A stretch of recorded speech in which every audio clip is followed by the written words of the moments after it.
অফিসের ভেতরটা যেন ভয়ে ভয়ে আছে। অভিজ্ঞ সেলস লিডার মিতা তার টিমের সবাইকে লক্ষ্য করছিলেন। তারা তাদের সবচেয়ে বড় চ্যালেঞ্জের মুখোমুখি হতে যাচ্ছে, একটা গুরুত্বপূর্ণ প্রেজেন্টেশন যেটা তাদের কোম্পানির ভাগ্য পরিবর্তন করে দিতে পারে। কনফারেন্স রুমটিতে উত্তেজনা এবং আশঙ্কার মিশ্র প্রতিক্রিয়া। মিতা জানতেন জিনিসটা কত ঝুঁকিপূর্ণ। ব্যর্থতা কোনো বিকল্প নয়, বিশেষ করে এবার। তাদের কোম্পানির সকল আশা তাদের উপর নির্ভরশীল। মিতা তার শান্ত স্বভাব এবং দৃঢ় আত্মবিশ্বাস দিয়ে দ্রুত পরিস্থিতির হাল ধরলেন। তিনি নিজেকে শান্ত রাখতে একটা গভীর শ্বাস নিলেন। আমরা এটা পারব, তিনি মনে মনে বললেন। তিনি আগেও তার দলকে প্রতিকূলতার সাথে জয়ী হতে দেখেছেন। তিনি স্বচক্ষে তাদের ডেডিকেশন এবং স্থিতিস্থাপকতা দেখেছেন। এবার আর কোনো পার্থক্য হবে না, তিনি ভাবলেন। মিতা বুঝতে পেরেছিলেন যে তাদের সাফল্য একটি গুরুত্বপূর্ণ বিষয়ের উপর নির্ভর করে, কার্যকর যোগাযোগ।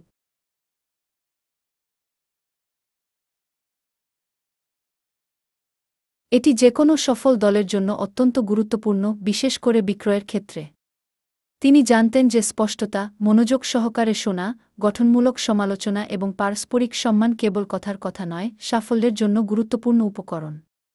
মিতা তার দলকে উৎসাহিত করলেন, তার কণ্ঠস্বর স্থির এবং আশ্বস্ত করে বললেন কি মনে রাখবেন।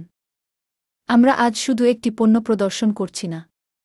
আমরা একটি সমাধান দিচ্ছি, ভবিষ্যতের জন্য একটি দৃষ্টি দিচ্ছি। কি তার কথাগুলো দলের সাথে প্রতিধ্বনিত হয়েছিল, ঘরে এক প্রয়োজনীয় আত্মবিশ্বাসের সঞ্চার করেছিল।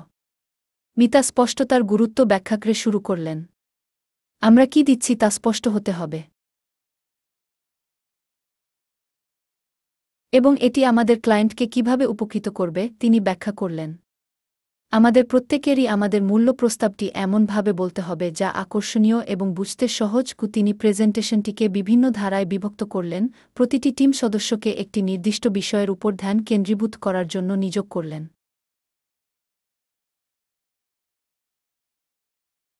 তিনি তাদের স্পষ্ট এবং সংক্ষিপ্ত কথা বলার বিষয়গুলি প্রদান করলেন, সুনিশ্চিত করলেন যে সকলেই একই পৃষ্ঠায় আছেন।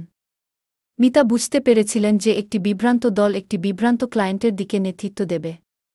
মিতা যেকোনো কারিগরি শব্দ বা শিল্পনির্দিষ্ট শর্তাদি স্পষ্ট করার জন্য সুনিশ্চিত করলেন।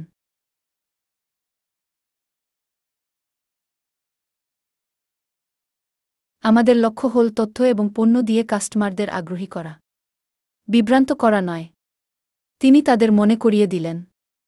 স্পষ্টতা বৃদ্ধির তার প্রচেষ্টা প্রেজেন্টেশনের বিষয়বস্তুর বাইরেও বিস্তৃতি ছিল।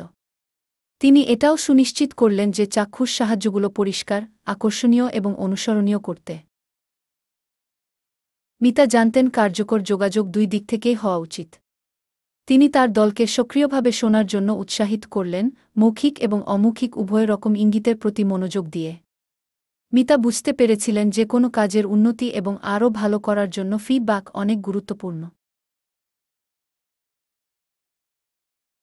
তিনি তার দলকে তার নেতৃত্বের ধরন এবং প্রেজেন্টেশনের সার্বিক দিকনির্দেশনা সম্পর্কে তাকে সৎ ফিডব্যাক দিতে উৎসাহিত করতেন।